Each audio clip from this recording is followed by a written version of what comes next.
게르만계인이던 히틀러는 1차 세계대전에서 독일군으로 참전 이후 참혹해진 독일 땅으로 돌아오게 됩니다.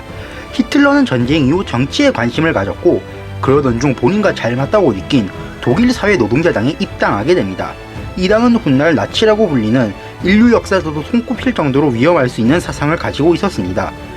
정치에 재능을 보인 히틀러는 맥교울 일대에서 인지도를 넓혀 나갔습니다. 나치는 극우 민족주의 성향의 단체로 국가의 민족 위에 있는 건 없으며 그 외의 모든 건 그 밑으로 국가를 위해 희생돼야 된다는 국수주의적인 성향을 지니고 있었습니다.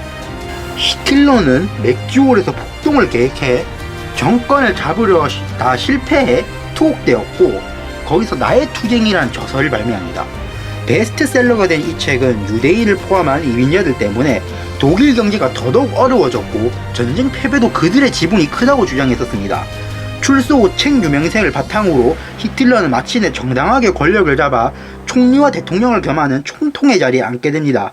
히틀러는 본인의 롤모델이었던 이탈리아의 총리 두체라고 불리는 베니토 무솔리니와 동맹을 맺고 군부에 의해 군국주의와 천황을 방패로 삼은 파시즘으로 장악된 일본 제국과도 동맹을 맺게 됩니다. 히틀러는 다시금 독일의 명예와 번영을 위해 소련과 비밀조약을 체결해 서로 침범하지 않겠다 선언했고 이후 1939년에 폴란드를 침공함으로써 2차 세계대전이 발발합니다. 폴란드를 소련과 함께 분할 점거했고 이후 독일의 만슈타인 장군은 성능이 매우 강한 독일제 탱크를 이끌고 1차 세계대전 이후에 최신식 장벽이 밑질된 만지동선이 아닌 아르덴 숲을 돌파해 프랑스를 침범했고 프랑스는 불과 한 달 정도 만에 점령당하며 샤를 드골 장군을 포함한 남은 프랑스인들은 영국으로 도주하고 일부는 난치 정권을 따르는 배신자가 되게 됩니다. 이 배신자 무리에 참여했던 페탱 장군은 특히나 1차 세계대전 당시 독일을 물리친 영웅이었으나 이제는 독일에 협조하는 비겁한 인물이 되어버렸습니다. 페탱은 독일이 점령한 땅에 괴뢰정부 비시 프랑스를 이끌어가게 됩니다. 한편 히틀러는 영국 그리스를 침공하였는데 영국의 처치는 레이더망 개발 등으로 끈질기게 공습을 버티었고 자원이 필요해진 독일군은 불가침 조약을 깨고 소련을 침공하게 됩니다. 한편 이탈리아 왕국은 독일의 롬멜 장군과 북아프리카 전선을 장악하려 하였으나 롬멜 장군의 활약에도 이탈리아의 삽질과 졸전이 심각해 결국 영국 몽고메리 장군이 이 일대를 지키는 데 성공하게 됩니다.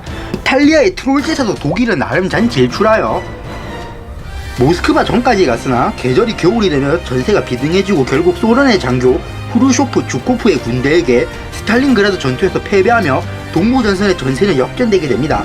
일본조차 도움이 되지 않았습니다. 일본은 수출 규제를 타파하고 대동아 정책으로 식민지를 확장하고자 동남아를 침공하고 미국 하와이 진주만을 습격했지만 이후 미드웨이 해전에서 결정적 패배를 당하며 전세가 역전되게 됩니다.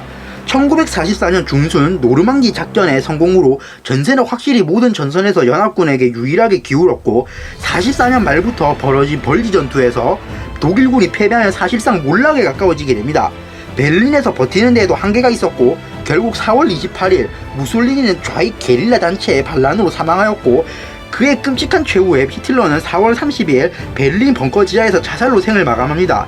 일본 제국은 이후 미국이 맨해튼 프로젝트로 개발한 핵폭탄 2발을 히로시마와 나가사키에 공격당하는 피해를 겪었으며 사실상 패배에 가까워졌고 결국 일본조차 8월 15일 항복하며 주변 식민지들은 해방 그리고 2차 세계대전은 추축국의 몰락, 연합군의 승리로 끝이 나게 됩니다. 전후 소련은 성장하며 동유럽을 중심으로 철의 장막을 형성하여 자본주의 국가들의 선봉장이 된 미국을 견제하며 미국과 소련은 분야별로 격돌하는 냉전 시대가 펼쳐지게 됩니다.